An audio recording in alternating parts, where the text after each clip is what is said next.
Tarih boyunca insanların zayıflama ya da güzelleşme uğruna denediği yöntemler, dönemin inanışlarını, bilimsel bilgisini ve güzellik standartlarını yansıtan ilginç birer hikaye sunuyor. Bugün tuhaf ya da tehlikeli olarak değerlendirdiğimiz bu yöntemler, geçmişte hem bilimsel hem de estetik açıdan mantıklı görülüyordu. Arsenik kullanımı, solucan yutmak gibi yöntemlerden yalnızca sıvı diyetlerine kadar insanlar bedensel ideallerine ulaşmak için her şeyi denedi. Bu tarihsel yolculuk, insanlık tarihindeki estetik ve sağlık anlayışının değişimini anlamak için önemli bir pencere sunuyor.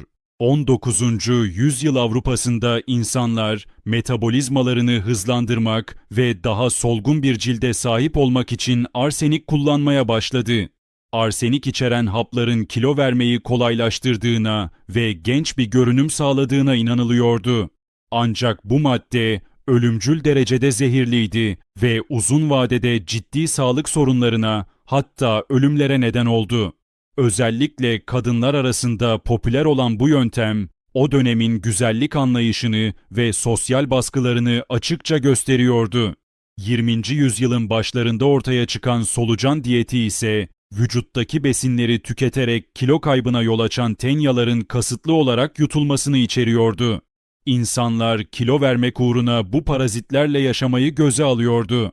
Ancak tenyaların kontrolsüz bir şekilde büyüyüp ciddi sağlık sorunlarına yol açması bu yöntemin tehlikelerini ortaya koydu. Bazı durumlarda tenyaları vücuttan çıkarmak neredeyse imkansız hale geliyordu. Sirke diyeti, ünlü şair Lord Byron tarafından 1800'lerde popüler hale getirildi. Lord Byron, kilo vermek için düzenli olarak sirke tüketiyor ve bu yöntemi çevresindekilere de öneriyordu. Sirkenin metabolizmayı hızlandırdığı ve toksinlerden arındırdığı düşünülüyordu. Ancak aşırı sirke tüketimi mide rahatsızlıklarına, kusmaya ve hatta asit-baz dengesinin bozulmasına neden oluyordu. Daha yakın tarihlerde özellikle moda dünyasında pamuk yutma alışkanlığı yaygınlaşmaya başladı. Portakal suyu veya başka sıvılarla birlikte pamuk topakları yutularak mide dolduruluyor ve açlık hissi bastırılıyordu. Ancak bu yöntem sindirim sistemi üzerinde ciddi tahribata yol açıyor ve bağırsak tıkanıklıklarına neden oluyordu.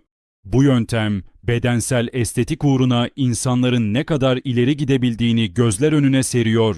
Orta Çağ'da dini oruçların etkisiyle sadece çorba tüketerek yapılan diyetler oldukça yaygındı. Bu diyetler hem fiziksel hem de manevi arınma amacı güdüyordu. Ancak bu yöntem uzun vadede ciddi yetersiz beslenmeye ve sağlık sorunlarına yol açabiliyordu. 19. yüzyılda Graham diyeti olarak bilinen bir başka yöntem ortaya çıktı. Sylvester Graham, aşırı yemek yemenin insanları ahlaken yozlaştırdığına inanıyordu. Bu diyet sadece sebze, tam tahıl ve su tüketilmesini içeriyor, et ve baharat gibi lezzetli yiyecekleri kesinlikle yasaklıyordu. Bu diyetin ardındaki ahlaki motivasyon, dönemin dini ve toplumsal değerleriyle doğrudan bağlantılıydı. 20. yüzyılın ortalarında sigara şirketleri, sigaranın iştahı bastırıcı etkisini öne çıkaran reklam kampanyaları düzenledi. Açlık hissettiğinizde bir sigara yakın gibi sloganlar sigara tüketimini artırdı. Ancak sigaranın sağlığa zararları zamanla ortaya çıkınca bu yöntem hızla terk edildi ve sigara bir diyet aracı olmaktan çıktı. Horace Fletcher tarafından önerilen çiğneme diyeti, yiyeceklerin yutulmadan önce en az 32 kez çiğnenmesini ve ardından ağızdan atılmasını içeriyordu. Fletcher'a göre bu yöntem hem sindirimi kolaylaştırıyor hem de kilo kaybını teşvik ediyordu. Ancak bu diyet oldukça zaman alıcı ve sosyal olarak rahatsız edici olduğu için uzun süre uygulanamadı. Antik Yunan ve Roma dönemlerinde sıvı diyetler yalnızca fiziksel sağlık için değil, aynı zamanda manevi ve zihinsel arınma amacıyla da uygulanan yöntemler arasındaydı. Yunan hekim Hipokrat, belirli aralıklarla sıvı tüketimine dayalı diyetlerin vücudu toksinlerden arındırdığına inanıyordu. Bu tür diyetler genellikle su, bitki çayları ve şarapla sınırlıydı. Romalılar ise özellikle şarabı hem arınma hem de enerji verici bir içecek olarak tüketiyorlardı. Sıvı diyetler, modern anlamda detoks diyetlerinin antik çağdaki bir versiyonu olarak düşünülebilir. Ancak bu yöntemler uzun süre uygulandığında vücudun ihtiyaç duyduğu temel besin maddelerinden mahrum kalmasına neden oluyordu. Yunan ve Roma döneminde sıvı diyetlerin yanı sıra özel karışımlarla hazırlanan mucize iksirler de popülerdi. Zeytinyağı, bal, süt ve çeşitli otlarla yapılan bu iksirlerin hem kilo kontrolüne hem de cildi güzelleştirmeye yardımcı olduğu düşünülüyordu. Romalı kadınlar güzelliklerini korumak için sıklıkla bu karışımları tüketirdi. Ancak bu tür içecekler bazı durumlarda aşırıya kaçıldığında sindirim sorunlarına ve mide rahatsızlıklarına neden olabiliyordu. Antik Yunan ve Roma'da uygulanan başka bir yöntem ise emetik bitkilerle yapılan temizlenme kürleriydi. İnsanlar belirli bitkilerle kendilerini kusturarak vücutlarını arındırmaya çalışıyorlardı. Bu uygulamalar bedenin kötü ruhlardan ve hastalıklardan arındırıldığı inancını taşıyordu.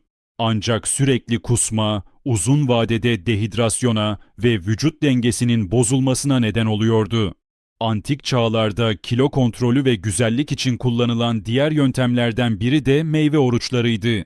Özellikle Yunan tanrılarına adanmış festivaller sırasında insanlar sadece üzüm ya da incir gibi meyvelerle beslenirdi.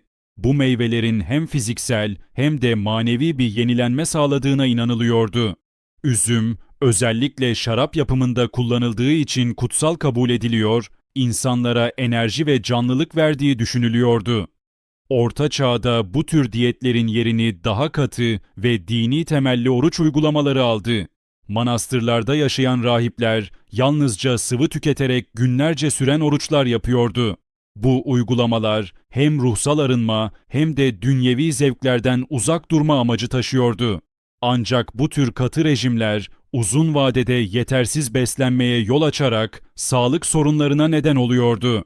Daha yakın tarihlere gelindiğinde özellikle 20. yüzyılda sıvı diyetlerin yeni bir versiyonu olan meyve suyu diyetleri ortaya çıktı. İnsanlar yalnızca meyve ve sebze suları tüketerek vücutlarını toksinlerden arındırabileceklerine ve kilo verebileceklerine inanıyordu. Bu diyetler kısa vadede kilo kaybına neden olsa da uzun vadede yetersiz protein ve yağ alımı nedeniyle sağlık sorunlarına yol açabiliyordu.